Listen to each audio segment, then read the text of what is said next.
Bueno, vamos a repasar quiénes van llegando a la Argentina. Son tres de los actores centrales, obviamente, de esta reunión del G20. Ahora vamos a estar hablando con Cecilia Naón. Vamos a estar evaluando también cuáles son las posibilidades de la Argentina en este encuentro. El señor Donald Trump, que acaba de llegar a nuestro país. Vladimir Putin, el líder de Rusia en este momento. Bueno, estamos hablando de los principales actores y también el señor Xi Jinping, ¿no? Son tres de los referentes, tres de quienes la Argentina de alguna manera espera que exista algún tipo de señal. Muchos de ellos, el caso de Donald Trump, lo ha de alguna manera realizado en lo que es esta negociación con el Fondo Monetario. Se entiende que el Fondo Monetario es permeable muchas veces a lo que son los mensajes que bajan directamente de los Estados Unidos, y al mismo tiempo tanto Rusia como China, que representan otros intereses para la Argentina, pero donde también intuimos que de parte de ellos la Argentina juega, uno entiende, algún rol, y vaya a saber cuál es. Se lo vamos a preguntar a alguien que sabe muchísimo. Ya está con nosotros Cecilia Naón, economista, ex embajadora de la Argentina en los Estados Unidos. Muchísimas gracias por estar acá. Un gusto, ¿qué tal, Julián? Bueno, ha sido un día con muchísimas novedades en términos del G20. Has participado, has sido Sherpa, es decir, ha sido una parte muy importante de algunos encuentros del G20. Quiero preguntarte un poquito cuál es la evaluación que haces a priori del papel de la Argentina en este encuentro. Mira, lo primero que observo es que Mauricio Macri imaginaba un escenario, tanto a nivel internacional como a nivel nacional, sumamente diferente cuando postuló a la Argentina como presidencia del G20. Me parece que hubo un error de diagnóstico bastante importante. Se visualizaba un escenario donde el G20 llegara acá a celebrar el libre comercio, el orden liberal internacional, probablemente con Hillary Clinton, y donde la Argentina pudiera ser vista como una suerte de campeón de estas políticas liberales, neoliberales a nivel global. Lo que pasa es que llega un G20 realmente en crisis, que es parte de una crisis general, global, del sistema multilateral. Es un G20 que está muy debilitado, mayormente por las políticas unilaterales que está impulsando Donald Trump, pero no solamente. También porque me parece que el G20, que ha tenido momentos importantes, fundamentalmente en la crisis 2008. Sí. Vos sabés que el G20 en 2008 se constituye como un foro de presidentes, lo convoca Bush de urgencia a reunirse en Washington, ahí fue su primera cumbre, y se constituye en una suerte de comité de crisis de la economía global. En ese momento desarrolla muy fuertes políticas de estímulo a la demanda agregada, políticas fiscales, políticas monetarias, con un alto nivel de coordinación entre Estados Unidos y China, pero en general también con Europa. Sí. Ese G20 es un G20 muy distinto del que llega hoy. Un G20 que, como te digo, llega con muy fuertes cuestionamientos, porque tampoco ha cumplido con todas las promesas y que tampoco ha podido realmente generar el crecimiento económico inclusivo, sostenible, balanceado que prometía. Y lo otro que me parece que cambió las perspectivas del gobierno argentino es que se imaginaban una economía argentina creciendo, con la famosa lluvia de inversiones. En este momento decís. Claro, claro, cuando se postularon para el G20 decían, bueno, vamos a ser la sede de la cumbre, vamos a lucir nuestro programa económico, nuestro gran éxito en la gestión, el boom exportador, la lluvia de inversión. En cambio tenemos un préstamo del Fondo Monetario. Y estamos en una situación de absoluto fracaso del programa económico. Lo mires por donde lo mires. O sea, una economía que este año se va a contraer menos 2,6%. Una economía que está destruyendo puestos de trabajo, ¿sabés? 110.000 puestos de trabajo en la industria. Una economía con una inflación que es la más alta de 1991 y que además tuvo una devaluación, una corrida cambiaria realmente imparable, que se morfó 30.000 millones de dólares de reservas. Entonces, este contraste entre lo que se visualizaba y lo que estamos viendo, me parece que habla de un gran error de diagnóstico y coloca a la Argentina en una posición de enorme debilidad, de enorme fragilidad, frente al G20 y también incluso a nivel interno. ¿En qué sentido, digamos? ¿Estamos hablando de un tema como es la deuda externa, que preocupa ahí mucho, o en este sentido de las políticas, por ejemplo, que pueden bajar de los países más poderosos en un contexto donde la Argentina está, la sensación de que está atada de manos, ¿no? Directamente. Y es que en realidad, digamos, ser la presidencia del G20, ¿no? En realidad lo que te brinda es una oportunidad de llevar tu agenda, de llevar tus prioridades, de plantear tus temas en la economía mundial. Ahora, los temas que plantea la Argentina. Y lo que pasa es que Argentina hoy no tiene una agenda propia, autónoma, no hay una agenda latinoamericana. México está teniendo una participación sumamente reducida en el G20. Sabés que la fecha que eligieron para hacer el G20 coincide con el cambio presidencial en México, que es el sábado. Brasil está en una situación de salida de un presidente deslegitimado, que llegó por un golpe institucional, un nuevo presidente que todavía bueno, no está en funciones, con lo cual no hay una agenda regional, no hay una agenda propia. Entonces Argentina llega en realidad a ser una suerte de maestro de ceremonias, de orquestador de la reunión, presta el escenario, presta el terreno para que se junte el G20, pero me parece que está perdiendo una oportunidad que teóricamente se podría tener por ser un actor en el grupo como presidencia. Y por eso digo, tiene muchísima debilidad, incluso para plantear temas propios. Si los tuviera, tampoco hay una región unida, tampoco, o sea, plantear temas de peso en el G20, como se hizo en años anteriores, requiere de mucha convicción, de mucha fuerza, de una coordinación muy grande con otros países emergentes. Hoy Argentina está sobreendeudada y Macri necesita el apoyo de esos presidentes que supuestamente tiene que conducir y que tiene que coordinar. En realidad tiene una posición totalmente dependiente. Claro, de debilidad, ¿no? De debilidad. Entonces, ¿qué va a liderar, qué va a conducir si hoy el país no está pudiendo ni conducir un micro de Bocas de manera exitosa al Monumental? Y menos aún no ha podido conducir la economía argentina. Entonces me parece que se recibe el G20 en un contexto muy difícil, muy duro. ¿Te parece que existen políticas que aplican estos países, los países centrales, los países que conforman el G20, que tienen algún tipo de común denominador? Vos hablabas antes de lo que es esta línea de características neoliberales. Digo, ¿la Argentina te parece que tiene un plan económico neoliberal y en todo caso que copia lo que son estas políticas de otros países? Mira, en el G20 y en muchos foros multilaterales hay una divergencia en general bastante grande entre lo que los países dicen y lo que hacen. ¿Sí? Eso es muy interesante lo que decís. Me parece que si uno mira, por ejemplo, qué hizo Estados Unidos cuando tuvo la crisis financiera más gruesa de su historia, bueno, de los últimos 70 años, ¿no? Pero también lo hizo en el 30. En el 2008, lo que hizo Estados Unidos, lo que hizo Europa, fueron aplicar políticas contracíclicas, fueron a aumentar el gasto fiscal. Estados Unidos, bajo la presidencia de Obama, incluso antes con Bush, terminó llegando a un nivel de déficit fiscal de casi 10 puntos negativos del PBI. Bueno, eso vos sabés que estaba observando eso estos días. Prácticamente la totalidad de los países del G20 tiene déficit. Totalmente. Cuando el gobierno lo ha transformado en una especie de mala palabra, pero digo, los países que conforman el G20 prácticamente todos tienen déficit, salvo creo que el caso de Corea, pero el resto prácticamente, digo, tiene en principio un plan económico que de alguna manera busca desarrollar la economía en detrimento quizás, bueno, de las cuentas públicas, pero sabemos que los países no son empresas. Totalmente. Bueno, ninguno de los 20 presidentes y algunas presidentas que se van a sentar a la mesa en el G20 este fin de semana, ninguno ni loco tendría un plan de déficit cero. O sea, ni loco. ¿Por qué? Porque es un programa que es profundamente regresivo y profundamente recesivo. O sea, vos, si lo que haces es contraer el déficit fiscal a un nivel en que apagás los motores de la economía, realmente no tenés ninguna posibilidad de generar un crecimiento sostenido. El consumo en la economía argentina representa más del 60% del PBI. El gasto público es un impulsor de la demanda agregada. Por supuesto que hay que tener un manejo responsable del gasto público, de las cuentas públicas. Digamos, nadie está planteando una cosa loca y extrema, pero de ahí a déficit cero. Claro.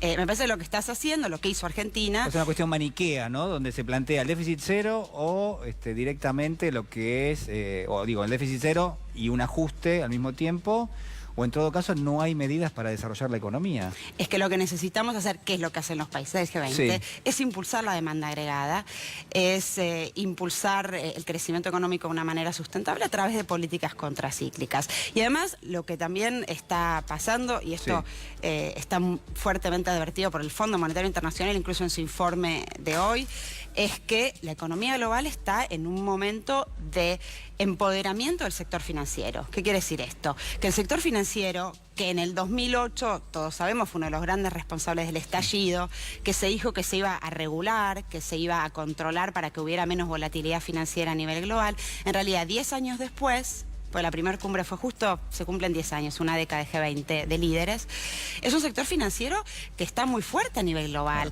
El nivel de endeudamiento global...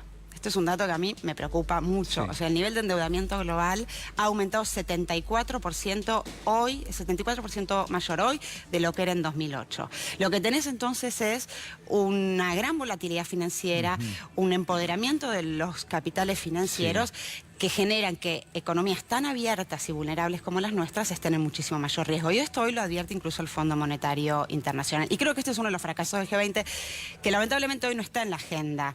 Como hay otros temas que no están en la agenda, Julián, y que creo que eran temas que en otros momentos el sur... Claro, vos has planteaba. participado de estos encuentros, digamos, ¿cómo son estos encuentros y cuáles son los temas que vos no ves que están? Mira, me parece que hay temas muy importantes. Por ejemplo, Sí. Uno de los grandes problemas de la economía global hoy es la enorme, escandalosa desigualdad. Desigualdad que no es solo mala porque descuida a la gente, Sí. porque genera pobreza, porque genera hambre, sino que además es mala en términos económicos. El propio FMI tiene investigaciones que muestran que cuando las sociedades son más igualitarias, tienen crecimientos mejores, crecen mejor, de Claro, una más manera parejo, más ¿no? sostenida, con menor violencia. Claro. Bueno, hoy 82% de, esto es un dato de Oxfam, 82% de la riqueza que se generó en el mundo en 2017 fue apropiada por el 1% más rico del planeta. Te pido si podés repetir ese dato.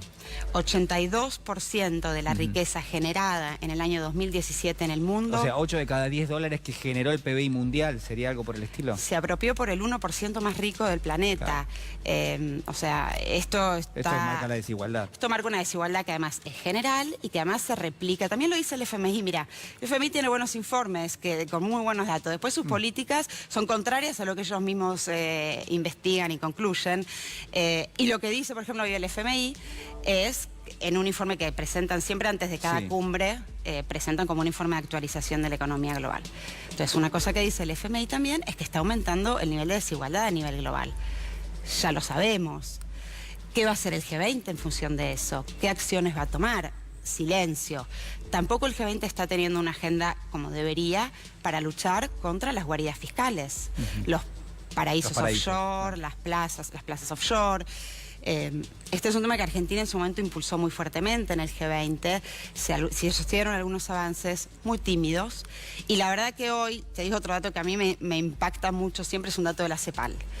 Hoy América Latina, Sí. que además somos la región más desigual del mundo, y en este momento somos la región que menos crece del mundo. 1,2% está creciendo nuestra región este año, es un cuarto de lo que crece los países emergentes, un tercio de lo que crece el mundo en general. Bueno, en América Latina se pierde por evasión y elusión fiscal de las grandes empresas, las grandes corporaciones, un equivalente a 6,7% del PBI de la región. Claro.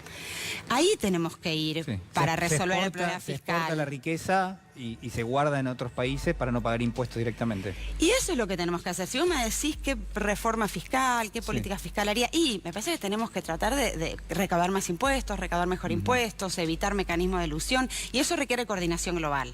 Yo creo que el G20 tiene que tener este tema como un tema central en la agenda, porque ningún país puede solo luchar contra los paraísos fiscales. Necesita foros como estos. ¿Y Argentina es anacrónica en la aplicación de determinadas políticas? Por ejemplo, el presidente Macri ha promovido lo que es la apertura de, digamos, de una economía mucho más permeable a lo que es el comercio exterior. Uno entiende que con algún tipo de regulación a la baja en general y con el flujo de capitales que entra y sale fácilmente del país, en un contexto donde Donald Trump, por ejemplo, cuando tiene que hablarle a su gente, dice, bueno, señores, yo les voy a prometer que ustedes van a tener trabajo en este país, y le dice a las empresas, produzcan en este país, en los Estados Unidos, ¿no? Por supuesto. Argentina está a contramano del mundo con estas políticas. La verdad es que son políticas que no hacen ningún sentido de acuerdo a cómo es el mundo hoy. En general no hacen sentido. Si vos estudiás la historia del desarrollo capitalista, no hay país que se haya desarrollado con políticas de apertura comercial plena. No hay caso, te juro. Díganos, uno. No lo hizo Europa, no lo hizo Estados Unidos, no lo han hecho los recientes países que se han desarrollado, Taiwán, Corea del Sur, Japón, no lo hace China. O sea, los países que han tenido un crecimiento económico sostenido y exitoso han tenido políticas muy selectivas en su apertura, muy estratégicas, de fomentar mucho las industrias nacientes, de ir abriéndose de una manera muy cuidadosa, no estos shocks de apertura liberal que solamente te destruyen el empleo, te destruyen tus capacidades competitivas, te destruyen la tecnología que generaste, o sea, realmente frenan y bloquean la posibilidad de desarrollo. Si eso en general no funciona, en este contexto global menos. Claro. En este contexto global menos, porque hoy tenés Estados Unidos, bueno, aumentando las tarifas principalmente contra China, pero no solo contra China. Nosotros nos cerró el acceso al mercado de biodiesel. El mercado de biodiesel lo logramos abrir en el 2015 en Estados Unidos, con el sector privado trabajando muy fuertemente con la Carbio, la Cámara de Exportadores. Se llegó a exportar 1.400 millones de dólares de biodiesel al mercado norteamericano, nos lo cerraron el año pasado.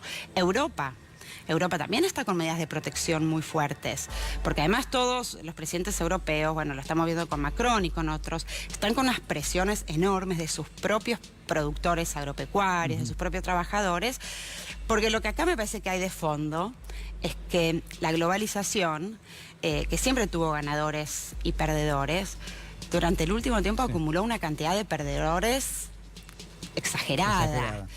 Entonces, si vos no distribuís la riqueza de una manera más sustentable, más justa, si no promueves políticas igualitarias, de inclusión, que beneficien además particularmente a los niños, a las mujeres, a quienes realmente generan una gran contribución en términos económicos, pero no ven los beneficios, me parece que tarde o temprano te explotan esas bombas, ¿no? Lo estamos viendo en todos lados. Cecilia, te quiero, la verdad, agradecer muchísimo tu presencia en este programa. No puedo dejar de preguntarte, bueno, te veo ahí que tenés el pañuelo directamente en la muñeca, y preguntarte el papel de la mujer hoy en general. Y digo, y si de alguna manera todavía ves que hay cierto rezago en lo que son los derechos de la mujer en la Argentina y en el mundo, ¿no? Bueno, mira, el G20 hace un par de años tomó nota de la enorme desigualdad que hay en los ingresos salariales entre los hombres y las mujeres en el mundo, y se propuso un compromiso de llegar en el año 2025 a reducir esa brecha salarial en un 25%. La verdad que hoy, un par de años después, lo que vemos es que al ritmo que se viene achicando esa brecha salarial, según el Foro Económico Mundial, tardaríamos casi 217 años en cerrar la brecha salarial. 217 años. Es un escándalo. Sí. Y me parece que frente a esto, lo que yo celebro y valoro, y por eso uso el pañuelo y por eso me emociona lo que está pasando en Argentina, es que hay un movimiento feminista diverso, plural, que la verdad que nos está enseñando a todos y a todas a luchar por nuestros derechos, a ampliar y mejorar nuestra sociedad en términos igualitarios, en relación con los derechos reproductivos de las mujeres, en relación con la brecha salarial que existe, pero en una agenda que creo que es muchísimo más amplia y ambiciosa, y qué bueno que hoy tenemos un movimiento hacia nuestro país. A mí me encanta ser mujer y argentina. Bueno, la verdad que te agradezco muchísimo. Me quedo sin tiempo, pero tengo muchísimas preguntas para hacerte. Te invito nuevamente a este programa cuando quieras, ¿no? Sé que estás con base en los Estados Unidos, pero bueno, cada tanto venís a la Argentina, así que nada, te agradezco muchísimo que hayas tenido la deferencia de venir hoy con nosotros. No, lindo charlar contigo, y son temas interesantes para pensar. Muchísimas gracias. Nosotros nos despedimos, nos vamos a reencontrar el próximo lunes a las 11 de la noche aquí en C5N. Muchísimas gracias.